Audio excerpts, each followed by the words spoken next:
በዚህ ቪዲዮ እንዴት ነው አንገብጋቢ የዘይት ኢሹ ያለበት የአንድ ታዋቂ ሰውና የአንድ ታዋቂ ሴት መጣላት በዚህ ልክ ተአምር ሆኖ ሶሻል ሚዲያው ላይ ሲንጋጋ የሚከርም። ተወደደም ተጠላም እኛ ሰዎች ዘይት ያስፈልገናል። በቃ እንዴ ለምደናል። እኔ መንግስት የዘይት ዋጋ ያረጋጋልን ብለን ሰልፍ ብንወጣ ያረጋጋል የሚል እምነት የለኝም። ግን እንዴት ቢያንስ ኢሹ መሆን ያቅተዋል ይሄ ጉዳይ? አያ ሰውዬ ያለ አይደለ አርጀንቲና ዋንጫ በልታለች፣ አንተ ግን ቁርስን በልተሃል ብሮ እንዳለው የኛ ጉዳይም እንደዛ ሆነ።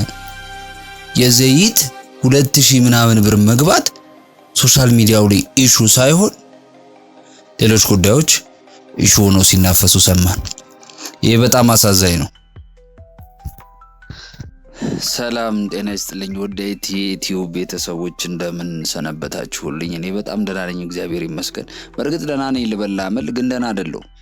አሁን ይሄኛውን ቪዲዮ የምንሰራው ቪዲዮውን ለመፖስት አስበን አቅደን ኮንተንት ጽፈን ሳይሆን እንዲሁ በአጋጣሚ ነው። ብዙ ነገሮች ያስገርሙኛል። እንደዚህ ያስገረመኝ ጉዳይ ግን ስለሌለ ዛሬ ስለ ዘይት እናወራለን የተሰማን። እኔ ላለፉት 2-3 ወራት ገደማ የገዛሁት ዘይት ስላላለቀ ዘይት አልገዛሁም ወይም ወደ ዘይት ገበያ አልወጣሁም እና ከሰሞኑ ዘይት አልቆ ዘይት ለመግዛት ወደ ገበያ ወጣሁና ወደ ገበያ ከወጣሁ በኋላ ሱቅ ነው እንደውም ሌሎች እቃዎችን እየጠየቅኩ አንዱ ካጠገቤ መጥቶ ባለ ሱቁን 5 ሊትር ዘይት አለ ምናምን ይላል። አዎ አለ ምናምን። እስቲ ስጠኝ ስንት ነው ምናምን። ኦማር ከሆነ 2300፣ ፎሮል 2200። ሰውየው ምንም አልመሰለውም። እኔ ግን የጨው ሐውልት ሆኜ ለመድረቅ ምንም ያህል አልቀረኝም። በቃ ድንግጥ ነው ያልኩት። ምን ነው እስኪሉኝ ድረስ ሰውየው ምንም አልደነገጠም። በቃ ፎሮልን አርግልኝ ብሎ ይዞት ሄደ። እንኬን ፎሮል ማለት እኮ ለሁሉም ማለት ይሄ እንደውም ፎር ሰሟን ነው መባል ያለበት። ፎር ኦል ራሱ መባል የለበትም እንዴ! ዘይት መቼ ነው ይሄን ያህል ብር የጨመረው? እሺ ይሄን ያህል ብር መጨመሩን በዜና ለምን አልተነገረም ብዬ መልሶ አይደለም። ወይም ደግሞ የዘይትን በዚህ ልክ ዋጋውን መጨመር የኛ ሰው በቀልህና ቁጭት ይዞት ተናዶ በሰልፍ ወጥቶ መንግስት ይገልበጥልን ዘይት እንትን ካላለ ምናምን ብሎ ሰልፍ ይወጣል ብዬም አልጠበቅኩም። ጅል አይደለም።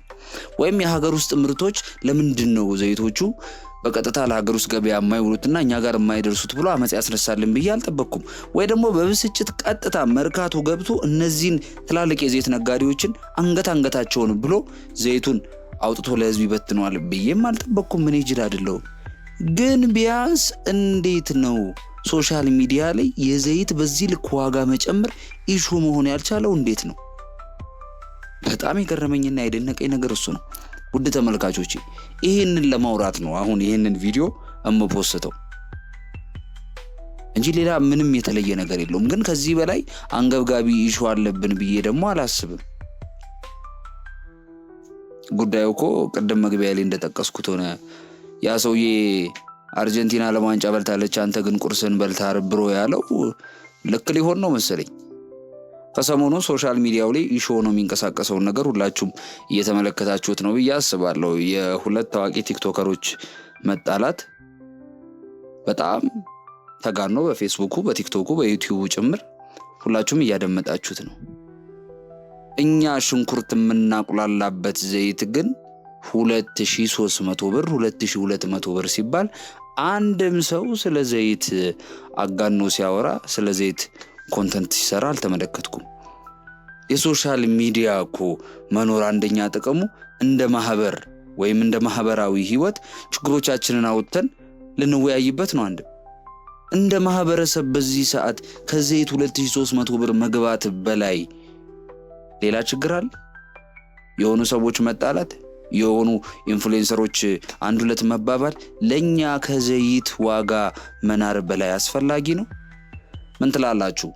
ሐሳባችሁን ኮሜንት ላይ አስቀምጡልኝ። ሁላችሁም በዚህ ጉዳይ ተሰማችሁን ሐሳብ አስቀምጡ። ስፔሻሊ የምትሰሙ ኮንተንት ክሬተሮች ካላችሁ ኮንተንት ስሩበት። የሶሻል ሚዲያውን ኢንፍሉዌንስ ወይም ተጽዕኖ ሁላችንም የተረዳነው ይመስለኛል። ቢያንስ እዚህ ነገር ላይ ሁሉም ኮንተንት ክሬተር የሆነ ነገር መስራት ቢችል የሆነ ለውጥ ይመጣል። የሆነ ለውጥ ባይመጣም እየራበን እንደሆነ ማሰማታችን ራሱ አንድ ለውጥ ነው ብዬ አስባለሁ።